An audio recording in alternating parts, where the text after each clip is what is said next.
Hi friends, welcome back to my channel. I'm Em and this is my weekly wrap-up video where I talk about all the things I read and all the things I'm currently reading for this last week. And so let's get into it. I finished a lot of books, which is good because my video, whenever my last weekly wrap-up was, I hadn't really finished any books. I was in the middle of a lot, so I finished my reread of All Systems Red by Martha Wells. If you have seen the announcement from Tor, we are getting another full-length novel installment of Murderbot in November, I think. So I'm going to be slowly rereading the series. I think like one book a month is what I plotted out for myself, and I'll finish a couple months before the next book comes out. But I thought that would be a nice treat for myself.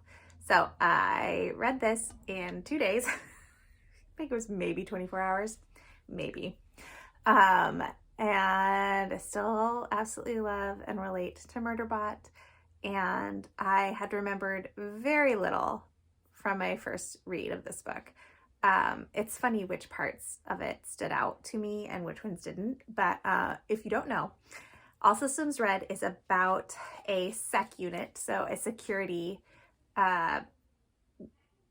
bot, but they're really like these sec units, they're part robot and part organic human, and so their bodies are made up of both of them. And Murderbot has, previous to this story, it has figured out how to hack the processing wiring that allows it to be controlled by the organization that builds and rents out these sec units. So it has hacked its government module, is what it's called, or governor module, so that that company is no longer in control of it, and it is continuing to do its job, which it says it's not very good at, which is basically being protection detail for this team that is on this planet. And things go awry almost right away.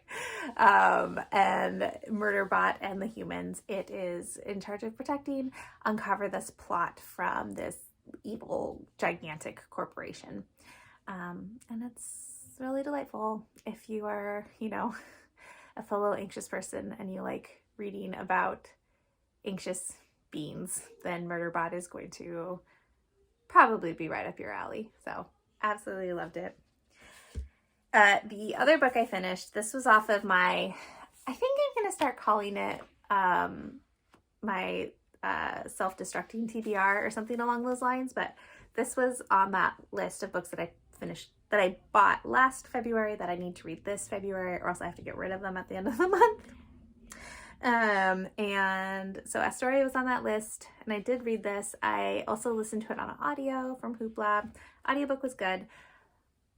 Let's just say, every time I read a book like this, which this is a history about the expeditions to to find a way to access the mouth of the Columbia River, where it empties into the Pacific Ocean, which is one of the most dangerous ports still to this day. And so this is John Jacob Astor, with the approval of Thomas Jefferson, launched a sea-going voyage and a land-going voyage. This book was written in 2015, well, published in 2015, so written even earlier. So the language in regards to Indigenous Americans is not great. I didn't love that. It's pretty typical in the way that I think textbooks in schools refer to Indigenous populations. What this really drove home is that I should never time travel back to pre-Pioneer days, or even Pioneer days. I should never live in a time and place where there is not electricity and indoor plumbing, because I would hate it so much. We won't even get into like how non-existent women's rights were, because that's a whole nother thing. Just as far as creature comforts go, absolutely not. Also, I got really frustrated with this because the ending was really frustrating. But like, it's history, so it's like, it's not like there's a different ending. It's not like there's anything the author could have done. And it's a big spoiler for how it ends. So, but it's also, you know, over 200-year-old history. So I don't like, what's the statute of limitations on spoilers, I guess is my question.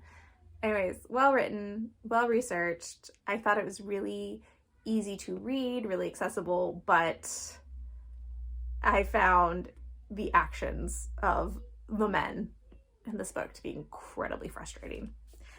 So there's that. Next up is The Broken Kingdoms by N.K. Jemisin. This is the second book in her, I always forget what it's called, Inheritance trilogy, and this was her debut series. And I didn't love it the way I loved 100,000 Kingdoms. Is that what it's called? Yes. I really love the first book in this series, like, so much. I love the characters. I love the way she introduces the world. I think it's really, it's a tense book, but it's also kind of a fun book, if that makes sense. And then this one, there is a 10-year time jump, and you are with an entirely different character, and I just didn't connect with her the way I connected with the characters in the first book. But that being said, I am going to continue with this series because I am now very interested in seeing who the focus in the third book is. If there's another like time skip, what is going to happen with all the characters that have been established, what's going to happen with all the politics. So very interested to see how this series wraps up. But I do feel like I may have done myself a disservice in reading her body of work backwards, because I started with The City We Became, which I think is still my favorite Jemisin, and then I read all of the 5th season series, and now I'm back at her debut series. So that might have been an error on my part, but it's not going to stop me from reading Jemisin's backlist. And then once I finish this series, I just have a duology left to read, and then I'll have read all of her books. So that's kind of it. That will be cool. That will be a nice moment. And then I also read Sincerely Cecily by Tamika Burgess. This is a middle grade contemporary. It's about a girl named Cecily who lives, I don't remember what state she lives in, but she lives in the US. And she's first generation American, and her parents are from Panama. And she starts at a new middle school.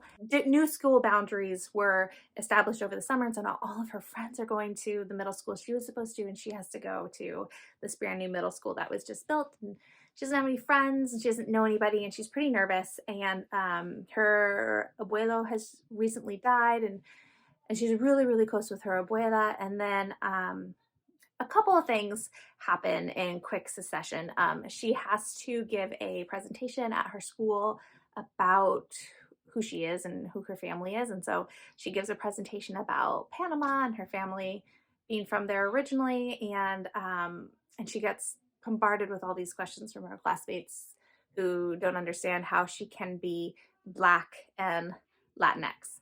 And she's really caught off guard, doesn't know how to answer the questions. And so that happens, and then I can't remember if it's right before or right after, but her abuela is over for dinner and goes on this tirade about the way Cecily wears her hair, and that really throws her as well. And so the book is Cecily really finding out more about her family and about her heritage and the difference between race and culture, and then just learning how to stand up for who you are, even if it's against somebody who you really love and are really close with. So I thought it was a great middle grade. It'd be great for middle grade March. I mean, great for any time of the year, but with that just around the corner, I thought I'd throw it out there. And it's her debut. And I thought it was lovely. And then the final book that I finished is In the Hands of the Goddess by Tamora Pierce. This is book 2 in, I think it's called the Lioness Rampant series, but I always call it the Alana series. So it's book 2. Maybe my least favorite in the series. It's the 4 years that Alana spends as a squire, and a lot of this is really watching Alana come to terms with the fact that she feels a lot like a boy in a lot of ways, but she still is a girl and is interested in the things that come along with being a girl, and balancing all of that while also like being a squire and hiding who she is and her friendships. And this is going to get into spoiler territory, but I posted about this on Instagram, and I'm just going to tell you, this book is 39 years old. So speaking of statute of limitations on spoilers, like I hate. So if you don't want to hear super specific stuff about this book, skip ahead a couple of minutes, and then you won't have to hear anything. But this is the book where Pierce sets up the Alana, George, and John love triangle, which is my least favorite love triangle because I am very fond of George. He is my favorite. He is so wonderful. And like, as a baby child reading this book when I was 12 or 13, I mean, George was just everything I thought I wanted in a partner. So whenever Alana feels pulled toward John, I get very upset. I don't like it. I think John is fine as a character. I don't like him as a love interest for Alana. So having that set up in this book, I love feelings every time. So there's that. But I still gave it like a 4.5 because of the like nostalgia. I will say there was a description of an Asian coded character that was very racist and problematic, and I was pretty disappointed. So I'm hoping that that description is a product of the time and place, since it's, almost a 40-year-old book. It's written by a white person. And I hope that as I continue to read through Tamora Pierce's backlist, that she learns and does better, and that this isn't a trend that continues throughout her books. That's my hope. Fingers crossed. But I wanted to throw that out there in case anybody else decides to read or reread these books. Like, do take into account that these are older and they are going to have some language that's harmful, unfortunately. And I think that's everything I read. Oh, I forgot to do ratings. Okay, so 4.5 stars for In the Hands of the Goddess, but keep in mind that's a very like nostalgic based score. I think I gave The Broken Kingdoms 3.75. So it's sad. So sad. Sad for me. Astoria, I think I gave to 4, because it's not the author's fault that history is dumb. And then Murderbot, I think I gave a 4.5 as well. Yeah. So that's and then Sincerely Cecily, I think I gave that 4. Yeah, I gave that 4 as well. And then as far as what I am currently reading, let me grab the stack down. And also more coffee. I don't know if you can hear my kids playing Minecraft, but it was snow day from school today. So yeah, we're doing the best we can. Okay, currently reading from this TBR will self-destruct. For February, I'm reading Bluebird by C.L. Perlot. And this is sci-fi space opera. It's a heist book. It's queer. It's fun. It's pretty quick paced so far. It's a good time. Is it the best thing I've ever read? No, but that's okay. It is a good time. And right now, this is my first thing in the morning book because I wake up before the rest of my family does, so that I can have like quiet coffee and reading time. And so this is my morning book, and it's a good way to wake up because it's fun and it's engaging, but it doesn't make my brain work super hard. So that's really all I need from it. And I'm still continuing with my Gideon the Ninth reread. Just so many tabs, so much highlighting, so many exclamation points while I'm reading this book.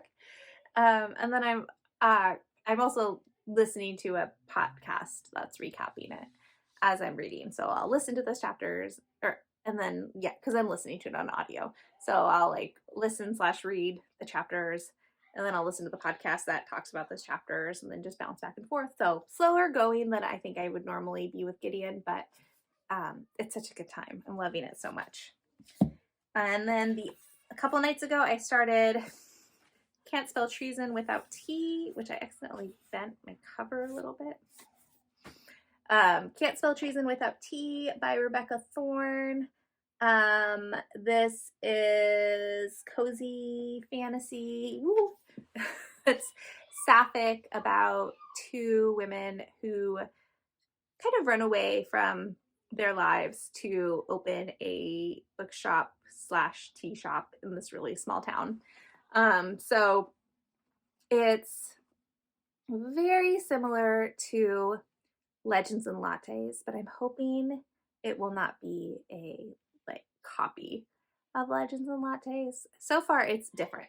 There are some similarities, but I don't feel like she's plagiarizing Travis Baldry's book, which I have read.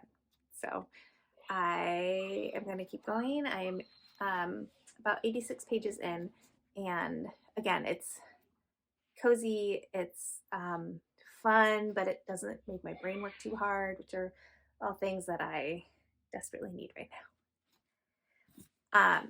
And then last night I did start a new book, but I only read a chapter and I'm not committing to it yet. So I think I'm going to wait until next week to talk about it. And I think that these are the 3 books that are going to see me through to the end of February. So we only have a handful of days left. And then I'll be back next week with my January wrap-up. No, my February wrap-up. Which I'm surprised how many views my January wrap-up got. Because I thought that was a little redundant since I do these weekly wrap-ups, but apparently people really like monthly wrap-ups. So I'm gonna do a February one. And I posted a video the other day with my middle grade March TBR, but I'm going to have a regular TBR in addition. So let me know down below if you want a separate February TBR from my middle grade March TBR. Watch this video to the end. Thank you so much for sharing some of your time with me. And I hope you all have a good rest of the week and enjoy the rest of your weekend, and that February has been kind to you, because it's been, for being the shortest month of the year, it has been a doozy of a month. So I wish you all the best, and I will talk to you in the next one. Okay, bye.